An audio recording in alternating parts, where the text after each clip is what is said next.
सुबह शाम की चक्री में पिसती रहती है दिन भर। माहवारी की पीड़ा हो या बीमारी की तकलीफें, किस्मत का लिखा है शायद, ये सोच के सब सह जाती है।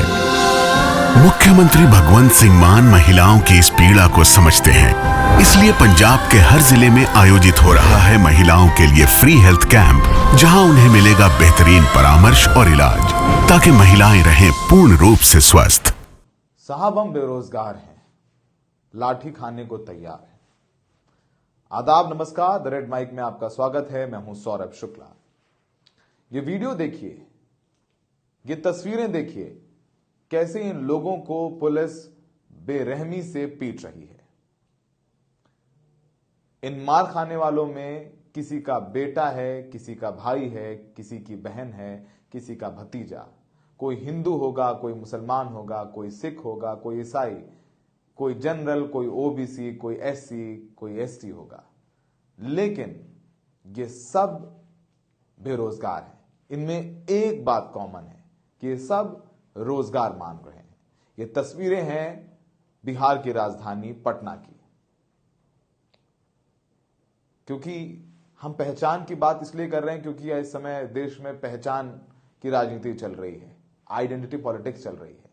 लेकिन जब ये बच्चे मार खा रहे हैं, प्रदर्शन कर रहे हैं, तब इनकी ना तो कोई जाति है, ना कोई धर्म है, इसकी कोई पहचान नहीं है। ये सब बेरोजगार हैं और सत्ता में बैठे लोगों से रोजगार मांग रहे हैं।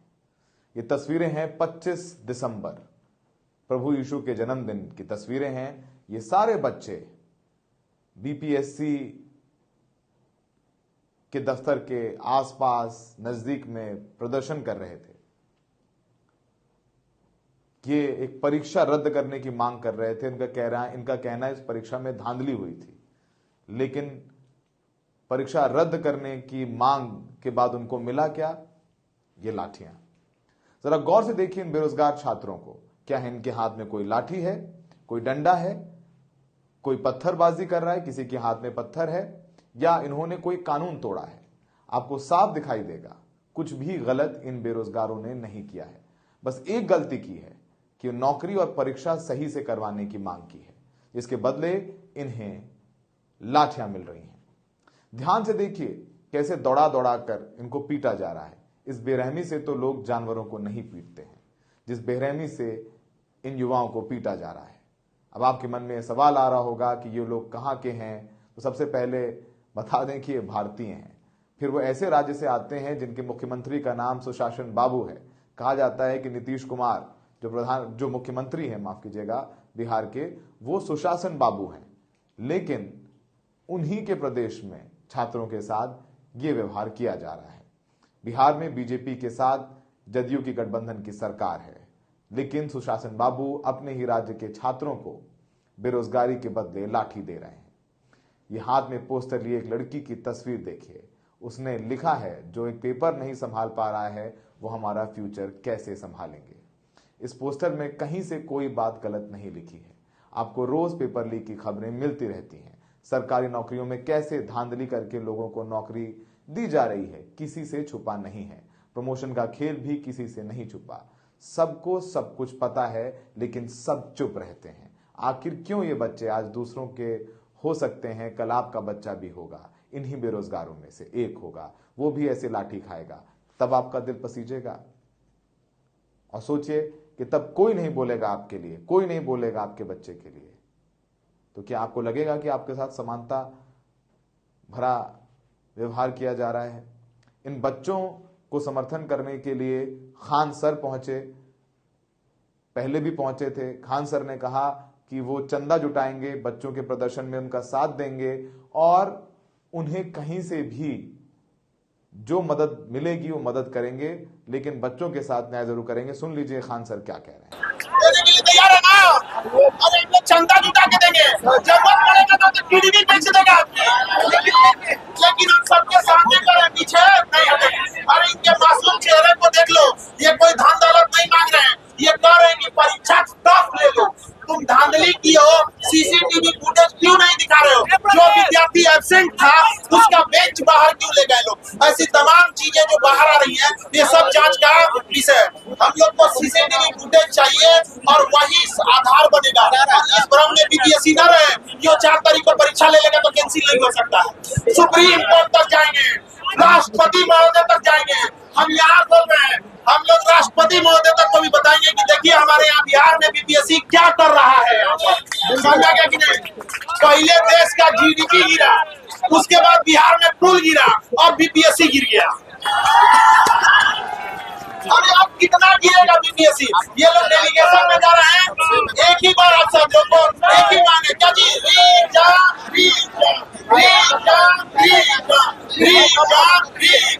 एक ही नारा, एक ही बात। आपने खान सर को सुना, लेकिन अब सुनिए उन छात्रों से जो छात्र प्रदर्शन कर रहे हैं, जिनकी पिटाई लाठी डंडे से हुई है, वो क्या कह रहे हैं। और हम खासकर सुनवाना चाहते हैं कुछ लड़कियों से जिनको लाठी डंडा मारा गया है। नमस्कार, मैं 17वीं बीपीएससी की एक ठगी हुई अभ्यर्थी हूँ। जी हाँ, ठगी हुई। ये रहा मेरी प्रश्न पुस्तिका और ये रहा मेरा सेट नंबर। मेरा सेंटर 13 को सोगरा कॉलेज बिहार शरीफ में पड़ा था और मेरी रूम नंबर क्रमांक संख्या 4 में एक ऐसी अभ्यर्थी थी जो बार बार पेंसिल से मार्क कर रही थी, इन्विजिलेटर के बार बार मना करने के बाद भी। पहली बात तो मैंने इससे पहले भी बीपीएससी का एग्जाम दिया है, पेंसिल बाहर ही रखवा दिया जाता था। एक ब्लू पेन और एक एडमिट कार्ड के अलावा आपको कुछ भी ले जाना अलाउड नहीं था। ये किस तरह की चेकिंग हुई थी हमारे सेंटर पे? पहली बात। दूसरी बात, हम कैसे मान लें कि उसके पेंसिल से मार्क किए हुए ओएमआर को आगे चल के कोई पेन से मार्क करके धड़ल्ले से नहीं बढ़ा देगा? इतनी अनियमितताएं, इतनी आशंकाओं के बाद हम नहीं भरोसा कर सकते। दूसरी चीज, सेंटर में पूरे साल की परिश्रम करने के बाद हमें एक परफॉर्म करने के लिए मात्र 120 मिनट मिलते हैं। उसमें बार बार पावर कट होता है, बीच बीच में बायोमेट्रिक्स करने वाले आते हैं, तो कभी एडमिट कार्ड साइन करने वाले इन्विजिलेटर्स आ जाते हैं। हमें 1 घंटे बैठा के रखा गया था, 11 से लेकर के 12 बजे तक। क्या उस समय यह सब नहीं हो सकता था? ये प्रक्रिया करना क्या उसी वक्त जरूरी था? हम कैसी छवि पेश कर रहे हैं बिहार पब्लिक सर्विस कमीशन की? बाहर से कितने बच्चे आए और वो क्या छवि लेकर जा रहे हैं? प्लीज आयोग इस पर ध्यान दे और एक बेहतर रणनीति बनाए परीक्षाएं कंडक्ट करने की। मैं ज्यादा समय नहीं लेना चाहूंगी। मेरा ये मुद्दा है कि चेयरमैन सर ने जैसा बोला कि बाकी 9 से 11 सेंटर्स पे अच्छे से एग्जाम कंडक्ट करवाए गए थे, वो किस आधार पे बोल रहे हैं कि वहां पे ऐसा नहीं हुआ? अब आप लोग खुद देखिए कि जो एशिया का सबसे बड़ा एग्जाम सेंटर था बापू, वहां पे इतना कुछ हुआ तो बाकी पे क्यों नहीं हो सकता? और मैंने खुद देखा, अपनी आंखों से देखा। मेरा सेंटर मुंगेर गया था, वहां पे कुछ बच्चे कॉपी कर रहे हैं और जो निरीक्षक थे वो कुछ नहीं बोल रहे। जब डीएम सर आते तो वो बोलते कि आप साइड हो जाओ। ये कैसी बात हुई? हम भाई पढ़ के गए, हम पढ़ के एग्जाम दे रहे, पर हमारे साथ गलत हो रहा है, आंखों के सामने गलत हो रहा है। और दूसरी बात की जो एग्जाम करवा रहे हैं, री एग्जाम करवा रहे हैं जो बच्चों के लिए, वो उनके साथ भी गलत है, हमारे साथ भी गलत है। क्योंकि पटना में जब प्रोटेस्ट हुआ था नॉर्मलाइजेशन के लिए, अब वही तो हो रहा है। आप उसी चीज को दोबारा करवा रहे हैं, यानी कि सब कुछ पहले से सोची समझी थी। गुड इवनिंग एवरीवन, मेरा नाम श्रावणी वशिष्ठ है। अभी कुछ टाइम पहले chairman sir, BPSC chairman sir का लाइव कॉन्फ्रेंस आया था, तो उससे रिलेटेड हमको कुछ बातें रखनी है और कुछ पॉइंट्स रखने हैं। पहला मेरा ये कहना है कि आज के कॉन्फ्रेंस में चेयरमैन सर उतने कॉन्फिडेंट नहीं लग रहे थे। उनके पास मीडिया पर्सनल्स के कुछ सवाल के जवाब नहीं थे। जैसे कि जब पूछा गया उनसे कि खगड़िया में जैसे बायोमेट्रिक नहीं हुआ, शायद खगड़िया ही था, कि खगड़िया में जैसे बायोमेट्रिक नहीं हुआ, तो उनके पास उसका कुछ जवाब नहीं था। इस इशू के बारे में उनको कुछ पता ही नहीं है। मेरा मानना है कि कैसे नहीं पता है, जब बच्चे इतने आक्रोश में बच्चे कह रहे हैं कि बायोमेट्रिक नहीं हुआ है, कई जगह पर जैमर ऑफ हो गया, कई जगह पर कैमरा ऑफ हो गया 10 मिनट के लिए, इस बारे में उनको कैसे नहीं पता है? मेरा ये कहना है, इतने वीडियोस वगैरह, इतना कमेंट बच्चे कर रहे हैं, इतना मेल कर रहे हैं, वो ये सब कुछ कैसे उनको नहीं पता दिख रहा है? मेरा ये कहना है। दूसरा कि उस कॉन्फ्रेंस में उन्होंने ये बात एडमिट की कि हाँ, परीक्षा केंद्र में, बापू परीक्षा केंद्र में बच्चे फोन लेकर गए थे।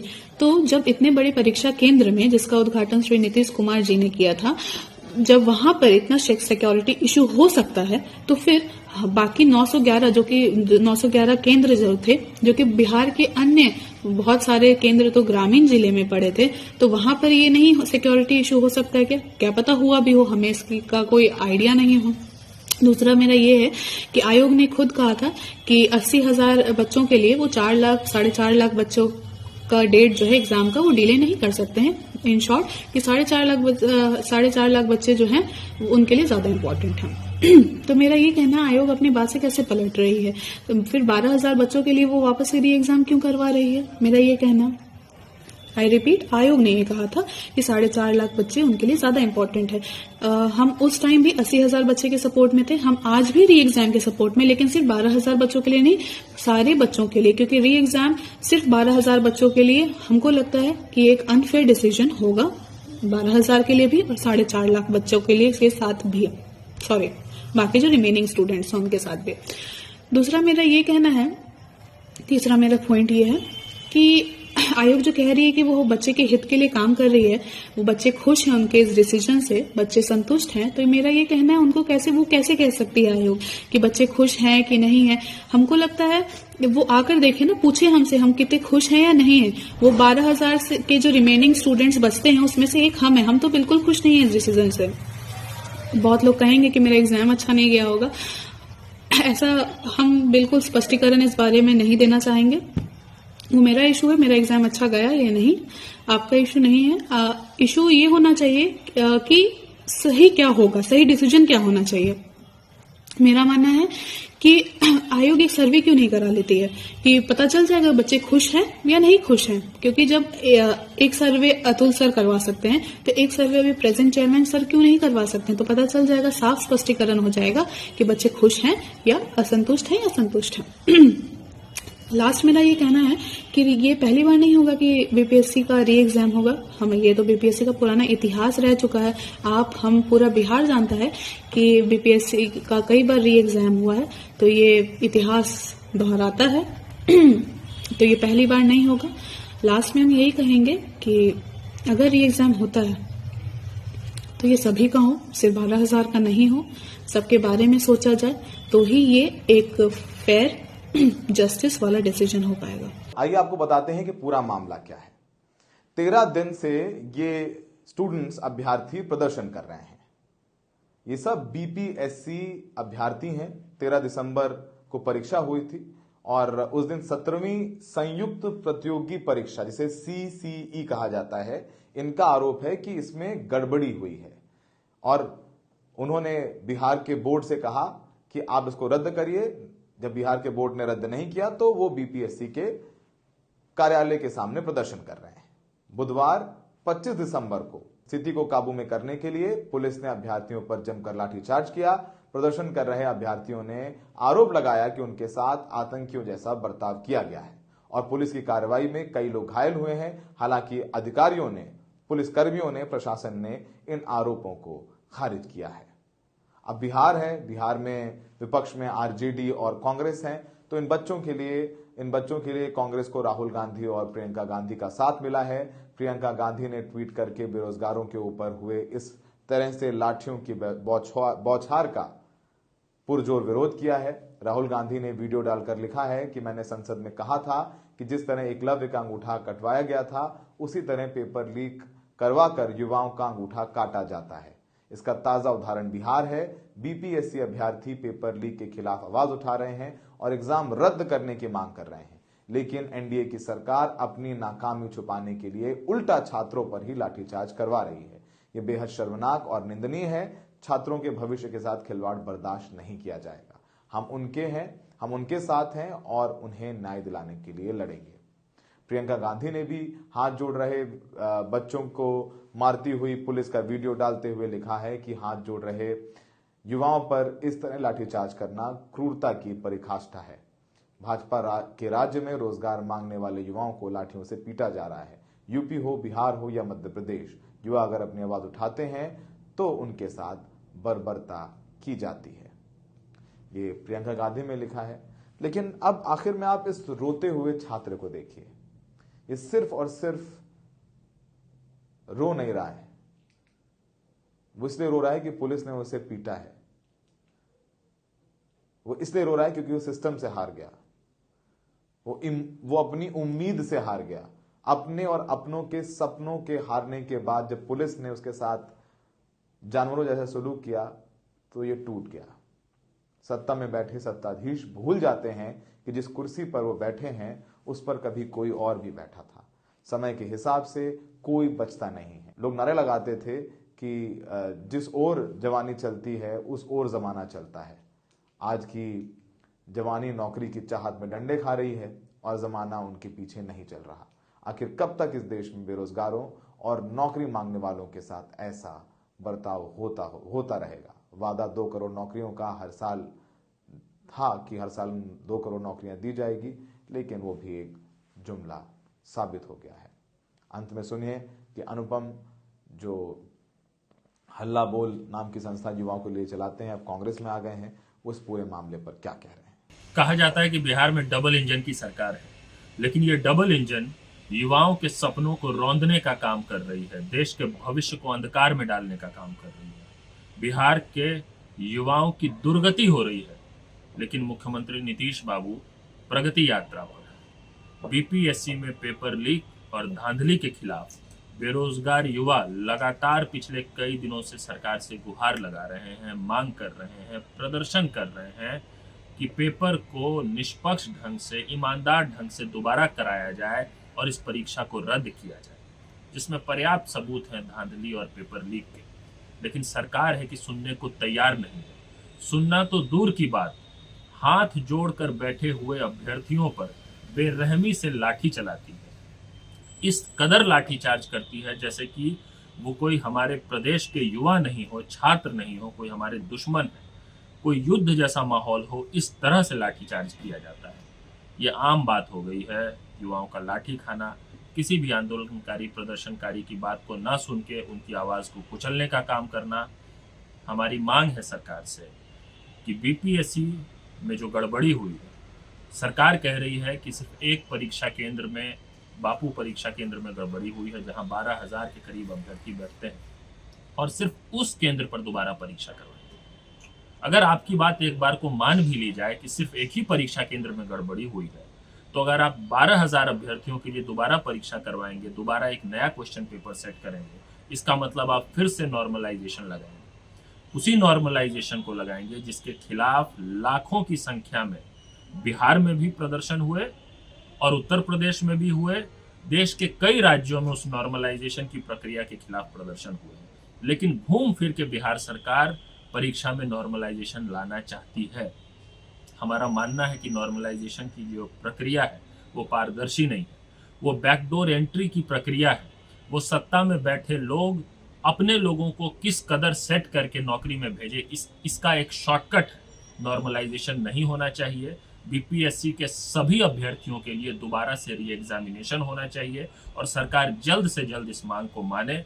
अगर सरकार नहीं मानती तो ऐसी सरकार जो युवाओं के सपनों को कुचले, युवाओं की बात न सुने, वो सत्ता में तो नहीं रह सकती है। आने वाले विधानसभा चुनाव में जरूर इस डबल इंजन सरकार को समझ में आ जाएगा कि बिहार के युवाओं से पंगा लेकर आप कम से कम राजनीतिक सत्ता का लाभ तो लंबे समय तक नहीं ले सकते।